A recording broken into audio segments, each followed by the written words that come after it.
Hello सब लोग मेरे चैनल में आपका फिर से स्वागत है। तो आज की कहानी शुरू करते हैं दोस्तों। ये घटना बड़ौदा के एक गुजराती युवक के साथ हुआ एक भयानक किस्से के बारे में है। उसका नाम जिग्नेश है। वो अपने माँ बाप के साथ अलकापुरी में रहता है। उसके पापा मिठाई की दुकान चलाते हैं और माता गृहिणी है। 5 साल पहले की ये घटना है जिसकी वजह से वो आज भी डरा हुआ रहता है। ये पूरी घटना के बारे में वो बताता है। इस घटना को याद करके आज भी मेरे दिल के धड़कन बढ़ जाती है। डर के कारण मेरे हाथ भी कांपने लगते हैं। भूत प्रेत और शैतान में मैं कभी नहीं मानता। ये सब बातें बकवास है ऐसा ही मानता था। लेकिन ये घटना के बाद जब मैं अंधेरी गली में से भी निकलता हूँ तो मेरे पैर थड़ थड़ कांपने लगते हैं। आज मेरी ऐसी हालत हो गई है कि आज तक रात को भी सोने के समय घर की लाइट चालू रखकर सोता हूँ। मेरे पाप बहुत ही कड़क स्वभाव के हैं। 12वीं कक्षा की परीक्षा में खराब परिणाम आने के कारण मेरे पापा का गुस्सा 7वें आसमान पे पहुंच गया।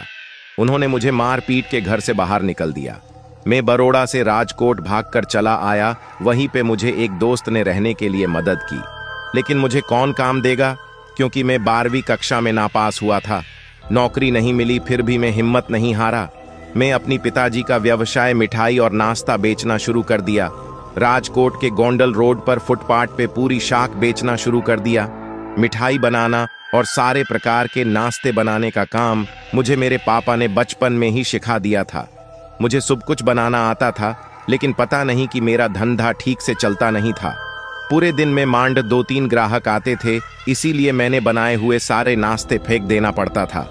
गोंडल रोड पे मैंने जहां पे लारी खड़ी की थी वो बहुत ही भीड़ भाड़ वाली जगह ही।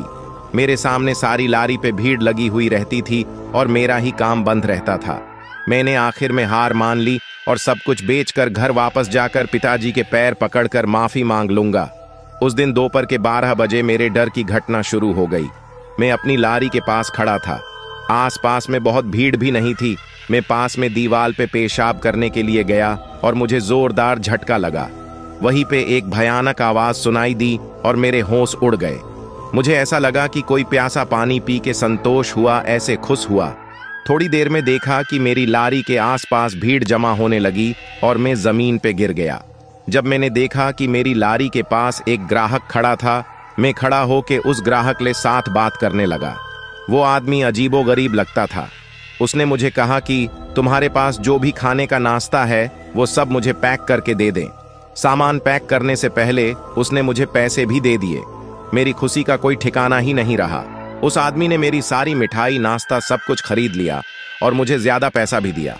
इसलिए मेरी हिम्मत भी बढ़ गई और मैंने वडोदरा वापस जाना टाल दिया। वो आदमी हर रोज आता और मेरी सारी मिठाई और नाश्ता खरीद लेता। एक बार मैं बाहर घूमने गया और उस दिन लारी निकली नहीं थी। दूसरे दिन लारी लेके मैं काम पे पहुंचा तो वो आदमी मेरी सामने आके खड़ा हो गया और गुस्से से लाल होके मेरे सामने घूरने लगा।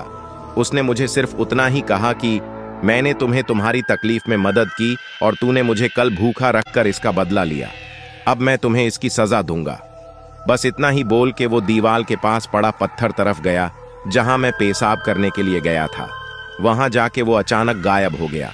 उसकी धमकी और उसका गायब हो जाना ये देखकर मेरे तो पसीने छूट गए। उसी क्षण मैं लारी वहीं पे रखकर राजकोट की टिकट लिए बिना वडोदरा चला आया। पिताजी से माफी भी मांग ली। अब तो राजकोट शहर की बात तो दूर, उसका नक्शा भी देखना नहीं चाहता। अब तो हर समय एक ही डर सताता है कि वो रहस्यमय प्रेत इंसान मेरे साथ कैसा बदला लेगा। आप लोगों को यह कहानी कैसी लगी, कृपया कमेंट करके जरूर बताएं। ऐसी और भी कहानियां सुनने के लिए सब्सक्राइब करना ना भूले।